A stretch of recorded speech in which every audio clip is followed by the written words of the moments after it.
You're listening to Money Making Mothers with Carla Edwards, where we discuss the highs and lows of being a working parent, how to master the art of spinning plates, and remind ourselves that just because you became a mother does not mean your dreams no longer exist. You can have it all.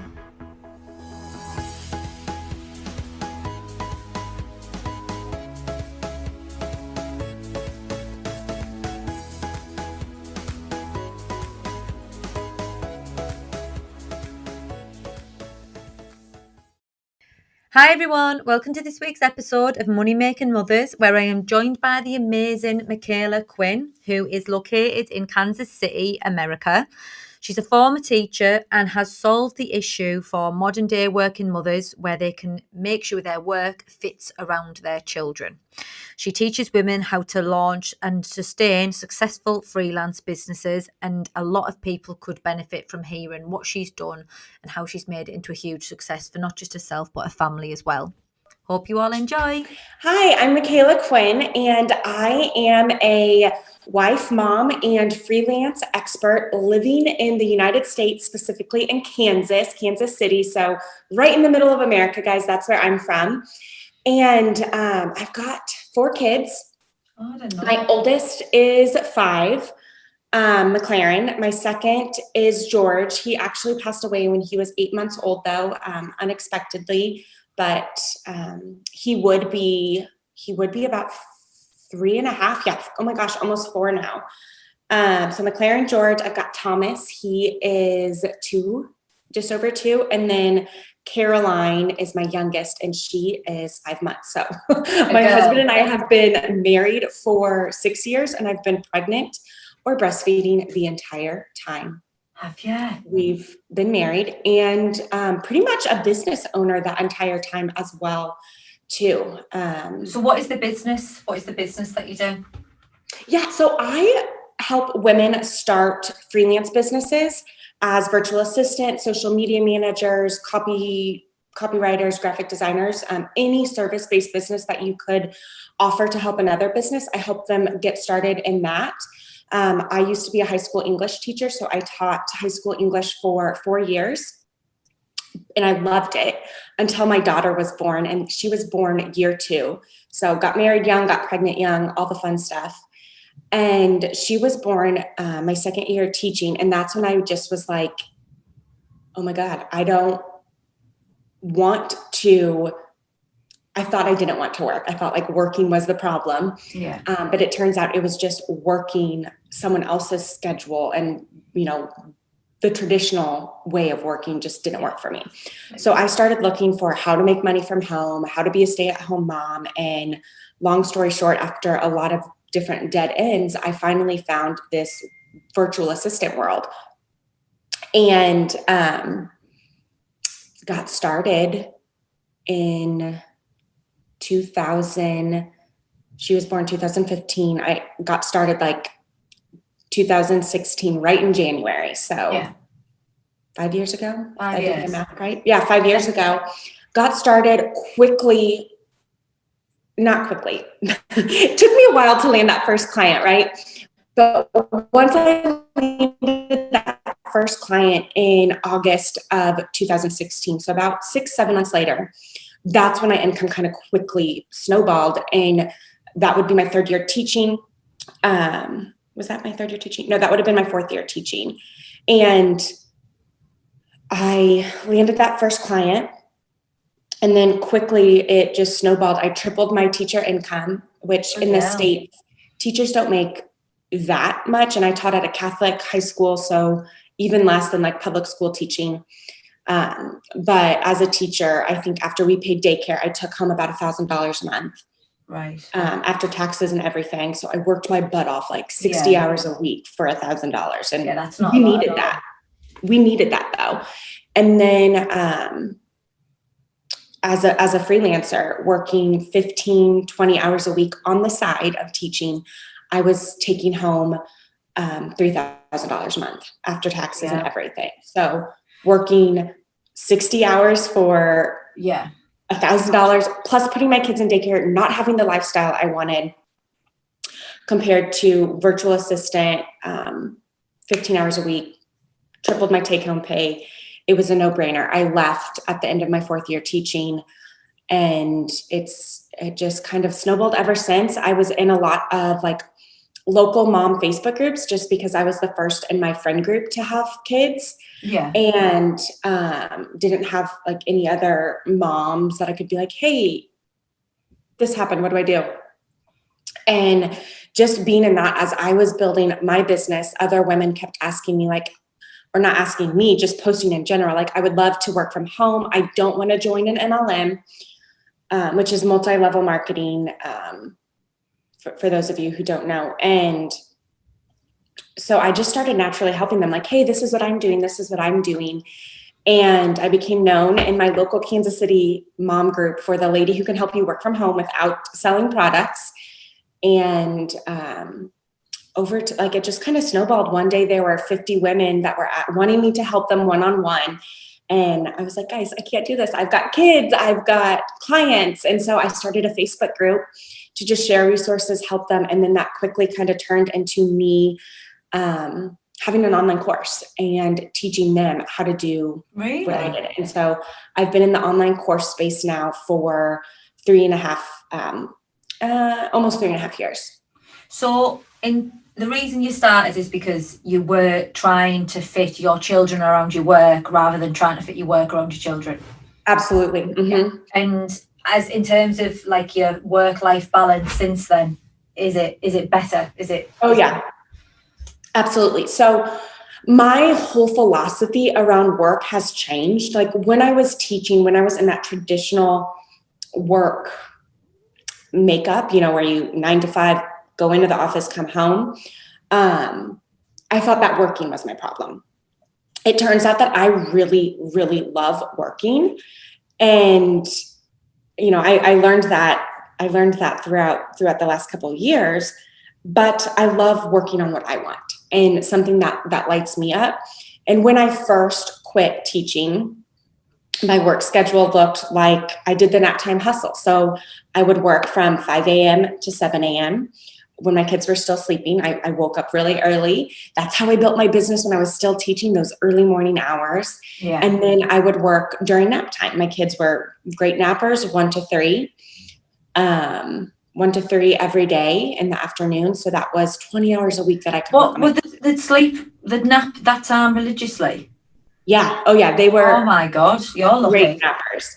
Once they got out of that initial like newborn kind of. Yeah. No, but still that's good to have like where you knew you had guaranteed time. None of mine ever slept. They were all, even now, just random sleepers whenever they felt like sleeping their sleep. Yeah. And so that was kind of my schedule. As things started to pick up and get a little busier, I would take them to the gym Daycare and they would go play there. We have these awesome like fitness centers here, and they would go play in the daycare, and I would sit in the little cafe with my laptop and get some work done. And then eventually just the whole like discombobulated schedule, the nap time hustle, like chunk here, chunk there, chunk here. I started feeling kind of stressed, and it just wasn't working for me anymore. And so now we actually have a part-time nanny. She comes Monday through Thursday from 7 to about 1. And of those hours, I'm working roughly 9 to about 1. That's brilliant. So I get a solid chunk of time in. So that's like 15 hours a week. Yeah. And I mean, now I have multi-6-figure business. Last year we did Amazing. over 500K in revenue. Look, hoping to cross the 7-figure mark this year, but working 15 hours. Yeah, 15 to 20. I have a big team though supporting me, because that was one of my big things going into business. Is I saw all these people that were, online course creators, online business owners that have these 7-figure businesses, and like they're constantly working. Yeah. I've got to have, like my family's my number one priority. I got into this to, be with my family more. And I found a way that I can really provide for my family more, but I never want that to overtake That to come at a cost of time with your family. Yeah. So going into starting my business, the online course creation side, I knew from the very beginning, it takes a lot to run an online course business, run an online business. So I knew from the very beginning, I was going to need to be hiring freelancers, hiring additional women from my program to help support my mission, my business, but also to help make sure that I still have a great that you can still be a mom as well. Yeah. So I'm sorry, I don't feel like you have to answer, but I am intrigued because I didn't know that. How did you cope with the loss of your son whilst that was happening? Oh gosh, so that was George. He was probably 3-4 months when I started doing the online course stuff. But I was home full time with him. Like when he was born, I went on maternity leave and I never went back to teaching in the classroom. So like everything that I ever wanted with my first, with that, like just slow mornings, like being able to structure our day how I wanted, I had that with him. And it was just like, those are some of my most favorite memories. Those like early morning wake ups when I was down at our dining room table, getting my stuff done. He would wake up at roughly around 7. I'd go get him. I'd nurse him in his nursery and then just kind of snuggle, slow mornings. Then my daughter would wake up, we'd get her, and every morning I'd walk down the stairs with a baby on each hip. And we'd get into our entryway and just stare in the mirror and smile. And my daughter was 2 at the time, and she would always say, 2 babies, with the biggest smile on her face. And it like, what helped me in those times was my memories at home with him. And like logistically, we sold our house. Like when he passed away, we moved in with my parents, sold our house. We were just like, my husband and I just couldn't really function. We were like in shock, and we still had our 2-year-old. And we just couldn't live at our house anymore because we knew we would have more kids. We wanted a big family, and there was no way that I could ever paint over George's room. I could ever live in that house again, because it was just like, it was such a happy home until he passed away, and we just knew we couldn't do it. So we moved in with my parents for 6 months, and they just like helped care for us, helped us take care of our daughter. And since I was doing this course side, I had an assistant, and I kind of just stepped away for, so he passed away in December, right before Christmas, December 10th.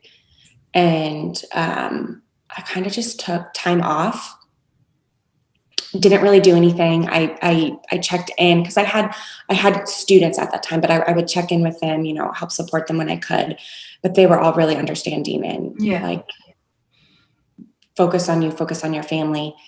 And for like a while, I was just mad. I was angry, and like seeing like other people be happy, like made me mad. I was in a dark place, honestly. And so I started just listening to different books. People would send me things, and I that's when I kind of started diving into personal development and mindset. And I don't exactly know what it was, but one day I just kind of was like, okay, you carrying on in this mad, angry phase is not going to do any good. Like, and just sort of had the realization that like I can honor my son's memory by making sure that our home, our family, that we're making good memories together, that we spend quality time together, and kind of saw how I can also help other women do that too. And like, this whole, like, we're not guaranteed tomorrow. Life's too short to, spend your days angry, mad, grouchy. And but at the same time, you had every right, didn't you? Yeah, absolutely. But I knew that staying in that angry place was not going to serve me or my family in the long run. It was absolutely valid in that time. But I thought, like, for a while, I felt like if I would smile, if I was happy, it would mean that, like, I didn't love my son and I didn't miss him, and that, like, I was okay. And I wasn't. We're still not okay. But it's kind of like this duality. Like, I can be extremely happy. Like, when we just had our my youngest, Caroline, in August, when like, she's born, we're so happy. When we brought her home from the hospital and seen our other 2 kids that are here come meet her and just love on her, like, we're so happy. But at the same time, like, in that extreme happiness, we're also extremely sad and like, remember, like, the pain and the hurt. And it's just like navigating this new way of having these dual emotions at the same time. Yeah, because, like, I obviously didn't have a clue about that until you said at the beginning, but it was unexpected, unexplained. Just, do they call it cot death syndrome there as well? Is that what it was? Like, they call it SIDS, and yeah. But I mean, we were bed sharing, and he slept. I mean, he was 8 months old though, and I did that with all my kids, and it just. And how did you, like? The thing is, you must be a very, very, very strong woman, because to do it, I can't imagine, like what you've just said there, having more children, and you must have every day worried, and like, because like, I'm touching wood, but even now, like, sometimes in the middle of the night I wake up, and if Alba's like, she's nearly 3, and I'll go, like, I'll have to move her, to see if she's still, because that's just what you do, you just panic all the time. And I can't imagine what that must have been like. Honestly, I really am sorry, because that's horrific. Yeah. So now with my other 2, they sleep in only crib. I only will do cribs, and I have to force myself awake. When he was first born, I like major panic, and I mean, we had an outlet. Now with my daughter, we have like a breathing detection monitor, but it was hard. But I also knew that, like, I wanted more kids. I had so much more love in my heart to give. Yeah. So we got pregnant with Thomas really, really fast. How soon after was it? So I think I got pregnant with him January, February. So maybe February. Like, we knew right away. We were like, not that any of our other children are replacements at all, but like, it's just weird to go from like literally physically 2 kids in your arms to just having 1. There's like a physical emptiness. And Thomas was, I prayed and prayed, like, I don't want a boy. I don't want a boy. I can't have a boy. I can't have a boy. And then we found out it was a boy, and I was like, oh my God, don't make him look like George. Don't make him look like George. All my kids look alike. And he looks a lot like George, our son that passed away. And he's just the perfect gift, perfect blessing that we needed but didn't quite know. Yeah. And in terms of, obviously, the journey you've had as a career, as a working mother, I'm presuming, I mean, I can't imagine anything else, but has that been the most difficult time of that, being able to get yourself back up and focus again on the career side whilst dealing with that? So it was weird at first, or not weird, but it was just kind of hard to navigate, because some days I would feel like, okay, I'm ready. I want to work. Others days I couldn't find my focus. Other days I just didn't want to do anything. And so I just, for probably the whole next year, I just did what I could. Yeah. And, I would have, projects that I was working on and try to plan. But if I wasn't able to focus that day, or needed to just sit all day, I gave myself that space kind of to do that. And jumping back in though, part of my program there is a Facebook group, and I do some group coaching with the women in my program. And so like living through their happiness and their successes when they were landing clients, when they were quitting their jobs, like that just like their happiness, their excitement, like osmosis, just kind of, I lived on that. And being able to help them like have what I had with McLaren and George when they were both there. Like I call it the most ordinary, boring, mundane day, but it was everything I wanted. Yeah. And being able to help them achieve that, just that helped you through it. That made me keep going. Yeah. Yeah, because you're given that, because it is a very, when babies, especially when they're so young, one of the hardest things is going back to work after maternity. That like my year teaching. So my daughter was born in June, so summer. I got a little bit of an extra maternity leave, but like dropping her off at daycare was just awful. I hated it. That was another really dark season for me because I felt stuck. I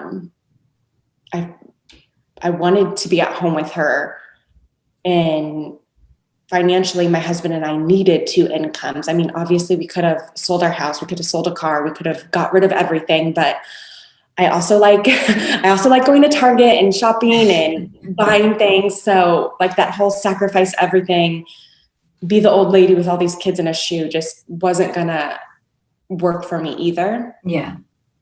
So well, it's trying to get a balance, isn't it? It's trying to get everyone's balance, and everyone's expectations different, but as long as you've got a balance that you're happy with, and if that means you want to go shopping or you want to have a nice house, that's fine. That's your balance, that's what you want.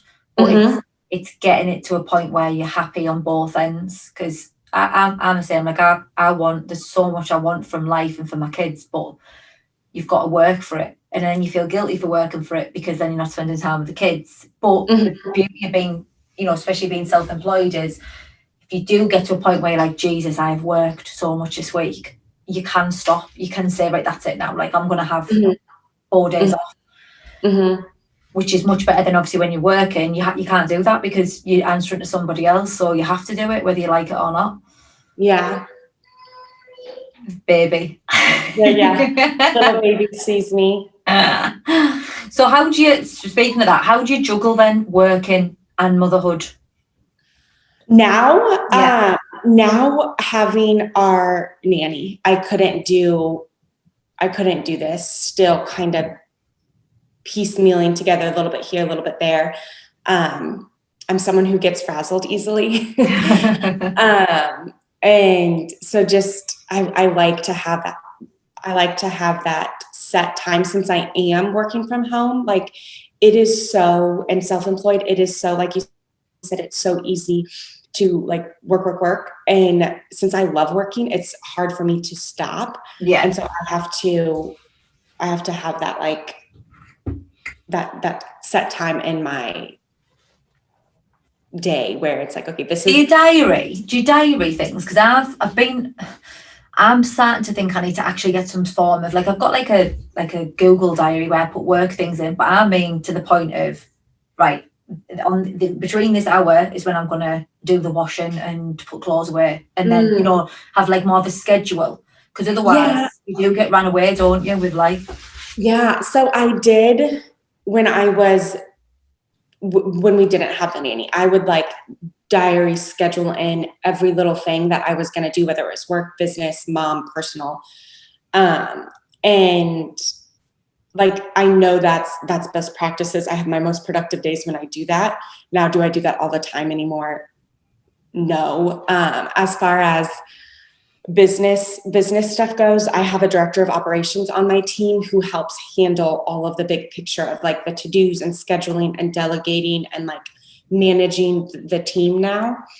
And then at the house, I kind of just have our routine, and our nanny helps out a lot. Like we have a cleaner that comes every Wednesday. And so I know, like Tuesday, okay, gotta Tuesday before we go to bed, make sure it's as tidy. Do you find like with the nanny that it's cheaper as well than having like them paying for childcare? Was it actually better, or is it about the same over there? I think if you have multiple kids, it's less. Yeah. But so my oldest is in private school. And when she was going to daycare, it was kind of expensive because I was paying both. But for me, having like when we lost George and having more kids when they're younger, I'm paying for having them home with me so I can see them. I like that they're here. I like that when I finish a project, I can go give them a hug, or I can hear them giggling when I'm working. Yeah. Or if they make a picture, they can come run in and show it to me. That is really nice, actually. Like, yeah. Especially if you've got if you do have the potential to do it, because like over here, I think when I was working full time, I think my nursery fees were just under £1,000 a month. And it got to a point, if you're working part time, it's like, well, what's the point? You're picking up when you work out what you're actually getting in terms of after the tax and after you've paid for childcare, what you actually bring into your house, and you work it out on an hourly rate, which is what I did, which has made me go, I'm not doing this anymore, because your value and your time is so different. It doesn't match up. Yeah. Oh my gosh. I did that math when I was teaching, because my husband he's very traditional. He's an attorney. And so it's, and like risk averse. So quitting my job, I'm going to do this. He's like, but you didn't go to college for that. Like, this is all weird. In the beginning, he was very hesitant, and like at one point he threw down a stack of bills and was like, you are going to bankrupt this family. And I didn't. And I now make more than him. And now we are like, hey. Yeah. Like, you're welcome. Yeah. I love teasing him, and he's always like, yeah, I totally underestimated you. But, gosh, what was your question? Oh, no, you were talking about the time. Yeah. So yeah, when I was still teaching with just one in daycare, it was $800 US a month. And so I'm terrible. I don't know how that. Neither do I, to be honest. But yeah, it's a lot of money. Yeah, a lot of money. And like just about almost half of my salary went straight to daycare. And we did the cheapest daycare option. If we would have, it was an in-home, like drop your kid off at a lady's house type situation. If we would have done the fancy Montessori center, that would have been 3/4 of my teacher paycheck. So it would have been $1,500 a month.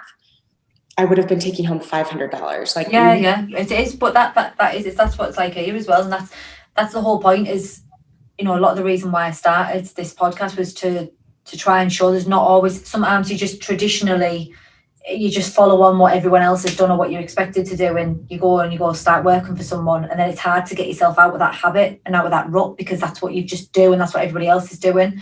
But when you actually do it, like I started and I just said, as long as I get X amount a month, that's enough. Like, that's enough. That means I can do this, I can do that, that's fine. And then I knew, it was like you said there, I knew I'd have to work less so that I could spend more time with the kids and you know, not them being in childcare. And it's gone the opposite. One, because I love it, and two, because you do, don't you? Like, sometimes when you're starting something, you're very skeptical and you're nervous and you think, oh, what if it doesn't work? What's the worst that's going to happen? If it doesn't work, you go and get another job. Yeah. There's always going to be a job. There's always going to be a job. And I think people with that, like just doing what everyone else has always done, there's such this like traditional jobs, being an employee is put up on this pedestal as like such a stable and secure way of life. But like, I don't know about over there, but here with the pandemic, people were laid off left and right. Oh yeah. And the freelance industry, operating as an independent contractor, that has skyrocketed and just taken off because so many people were laid off. They started businesses. They're like, screw this. I had this idea forever. I'm going to run with it. I'm going to make it happen. And they're hiring freelancers. Companies are hiring freelancers. and people that like were laid off from their stable, traditional, consistent income that they relied on was just it's the guarantee, isn't it? That's what's you can't ever argue that. Yes, if you're employed, is it a guaranteed wage more than it is if you're self-employed? Yeah, definitely. But there's still just as many risks. They can lay you off, your job can go, something could happen and you have to be on the sick. There's all different things that can happen, but as long as you're happy, it's self-employed isn't for everyone. As long as you're happy in your job, great, then that's fine. But it's those who are feeling like they have to stay in a job because they have to bring in money, or they have to because they've got children. You can do whatever you want. Yeah. Like life's too short, isn't it? You just got to get on and do 100%. What you want. And a lot of people think, well, I don't have, like, my degree's not in that. I work with a lot of women, I work with a lot of moms, and they'll come to me and they're like, well, I'm just a teacher, I'm just a nurse, or I'm just a stay-at-home mom. Like, what can I do? And I'm like, so much. Yeah. Guys, like, seriously, I have no business experience. All of my jobs prior to being a virtual assistant were babysitting, nannying, and working in a classroom setting as a teacher. I had no business. But they all have, you've got, clearly you can work with people. You have relatability. You're a nice person. And you can talk, and that's all you really need to do. Yeah, and nice. And I'm like, if I can do this, literally anyone who wants to can. Doesn't mean it's easy.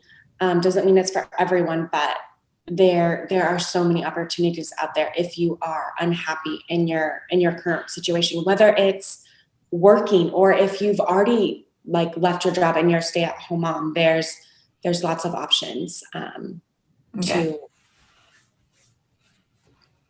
do something you love and make money doing it. Yeah. And there's nothing wrong with that. And if not, and like you say, if you can do it as well as being able to spend more time with children, then it's a win both ends, isn't it? Mm-hmm. And if you, with the children, what's one thing that you hope that they can learn from you or that you can teach them? Not to be afraid of failure, not to be afraid to try. Because I was growing up, I was so concerned with like, what would other people think? Like even at like so much as a kid, like I would never go do something new if I didn't have a friend there. So I played sports, and like going to try out for a new volleyball club team, like I didn't do it unless my friend was trying out too. And I was good at volleyball. So this is one example. And then when I went to high school, I was supposed to try out for the high school team at our school, and I didn't. I was too scared to try out because, okay, what if I fail? What if I don't make a team? What if I make a team and I make a mistake on the court when everyone's watching? Okay, first of all, no one comes to freaking freshman volleyball games. So like, I just, for so long, I let fear control my life. And I got to that point where I was like, no. And I don't want my kids growing up with that same fear holding them back. I just, want them to see from my example that you can try. If you fail, it's okay. You can learn from it and try again. At what point did you stop being scared of fear? Oh gosh, it started when I probably started looking into ways of like, okay, I'm going to start a business. I tried a couple different things before doing virtual assistant. I tried making bows. So that was like, I was like, oh my gosh, I'm going to make bows. I'm going to get into like Nordstrom. I'm going to be like this huge bow lady. That did not work for me. And so that was like one little way of like me testing my confidence. I went to a craft fair and made a table and displayed my bows and sold them. But then that fizzled in like a month later and I felt like a failure. So then like when I went into starting as a virtual assistant, I hid that from my friends, from my family. And it wasn't until I was I never thought I would run a big business. I got started just because I wanted to make that $1,000 a month so I could be home with my family. Yeah. But what I found through other women sharing their story is that there's so many more options. Like, I'm not limited. And when I started the online course, that's kind of where I was like, okay, you're going to have to put yourself out there. You're going to have to show up live on Facebook. You're going to have to talk about your program and talk about how you can help people. Did you shit yourself? I did once, but it wasn't when I was on live. That's another story from high school when I took too many X-Lax trying to be skinny. Oh my God. But no, I did not. It was terrifying. But I just ripped the Band-Aid and was like, if I want to do this, I'm going to have to do these things. Yeah. And here I am, like, going live almost every day now. Is this because, I don't know about you, like, you might have got used to it, but like videos and things, I hated. When I started doing them, I hated doing them. And even now, I still really can't watch them back. I'll do them because I know I have to do them, but I don't like watching them back. But they say, like, I read a lot of books, like we were saying, like self-help books and how to get the best out of what you want. And all of them say the best things come from that uncomfortable state. If you push through that uncomfortability and you get through that bit that everybody hates. I hate filming myself and I hate thinking that everybody's watching it. But it works. So it's like, why would you stop doing it? But I wouldn't know that unless I just gritted my teeth and got on with it. And it's pushing through that uncomfortable side and getting out of the good bits at the end. Yeah.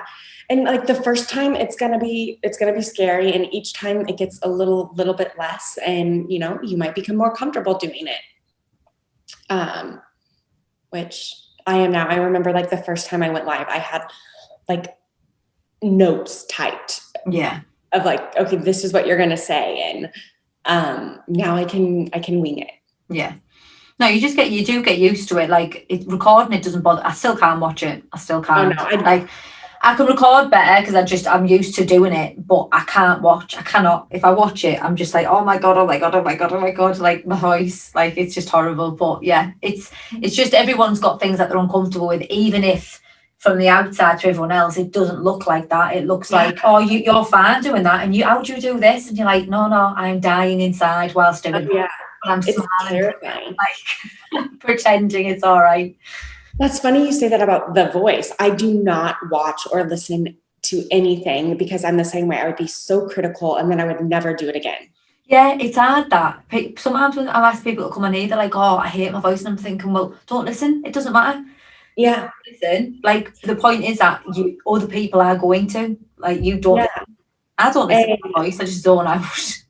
So, so here's what happened. Like, one of my fears when starting a podcast was, what if someone, like, my voice, what if someone hates my voice or whatever? We were running video Facebook ads this last year. And one of them, I get mean comments on my ads. Do you? One person commented, your voice is annoying. So as, like, the bad word.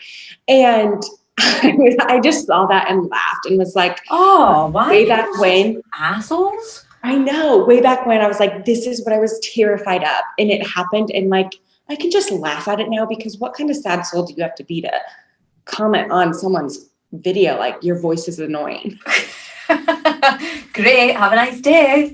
Yeah. And I would mess with the trolls because one of my videos, the ads person I was working with, like, gave me, like, okay, you need to say this and you need to keep it under 30 seconds. And so I was reading off, like, a teleprompter type of thing. And people started counting how many times I blinked and were like, you look like a robot, blah, blah, blah. And they were just so, like, there were people that were just so mean on the ad, but we kept the ad up because it was a profitable ad. It was bringing in the right people. And, no publicity is bad publicity. I mean, and then, like, my fans, people that I've helped, or that even if they never signed up for my paid stuff, they would comment back to those people and, like, defend me. And so we just left them. And yeah, I mean, I'm like, you guys are helping the algorithm. Yeah. Keep counting the blinks, bitches. It's working. Oh my gosh, it's so just. Well, screw them all, isn't it? Anyone who's like that doesn't like. It's not even, to be fair. If anyone's going to be that negative, then they're obviously not very happy in themselves. So let them crack on with it. But, yeah, and I just wanted to share that in case someone like has those same fears of putting themselves out there. Like, what if, someone says something mean, or what would they think? No one said anything until literally I've been doing this 3.5 years, like 2.5 years into it. That's when I started to get some, mean people. And I survived. yeah, you're all right now. You got your head around. Like, joke's on them. Like, I'm living a great life. So yeah. So where can people find you then, love? So what, like Instagram and Facebook and things, where, if anyone's listening who wants to know more about what you do and how they can get involved, where would they find you? Yeah, Instagram. I'm just Micala.Quinn, Micala.Quinn, Quinn on Instagram. We do lots of tutorials on freelancing, how to get started over there. The link in my bio on Instagram is a link to my ultimate guide to getting started as a freelancer. So that could be a great spot if anyone's kind of in that spot of, wanting to find a way to work from home. Maybe you don't have that massive business idea of I'm going to go start this podcast or I'm going to create a course on this. You could be literally the support person behind one of those businesses. And I'd love to help you get started. Oh, brilliant. Well, thank you very, very much for getting up early and doing this, obviously because of the time difference. I really appreciate it. And oh my gosh, thank you for having me. You're incredible, honestly, like that. And I really, after that as well, you're a very, very strong woman.